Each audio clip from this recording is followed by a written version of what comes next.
Prvi dio rata, reći ćemo godinu dana, na svojim ređima je skupa sa djelatnicima arhiva iznio profesor Blažen Vlahov. 1. prosinca 1991.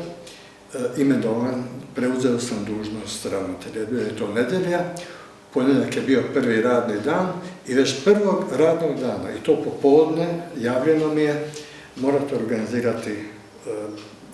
organizirati dežurstva.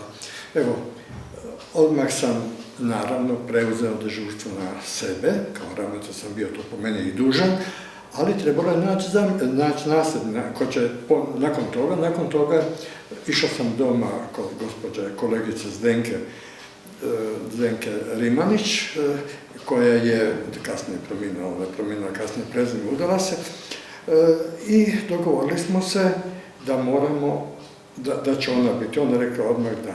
Imao sam veliku podršku za vrijeme rata, bez ikakvih problema.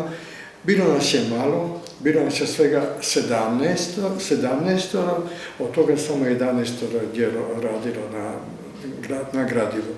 Nakon toga su se pojavili određeni drugi problemi, a to je bilo veliki priliv raznih zamolbi u vezi sa talijanskom mirovinom.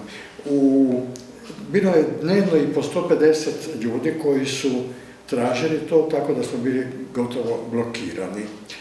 U vrijeme tog rata, bez obzira na sve probleme, radilo se je normalno i mi smo imali sreću da naš arhiv nije imao problema sa ratom i to je bila velika sreća, za razliku od drugih arhiva, kao što je bio Karlovac, kao što je bio Osijek, Dubrovnik, Zadar i tako dalje. Mislim da smo učinili koliko smo mogli, a to zahvaljujem svim djelatnicima, jer su svi shvatili da moramo poduzeti sve da arhiv koliko je moguće djeluje normalno. Naglašavam da smo u to vrijeme snimili jedan dokumentarni film, 35-minutni, koji je često, pa i danas možda koji put na televiziji, osobito za obrazovnom programu, a imali smo jednu veliku izložbu prigodom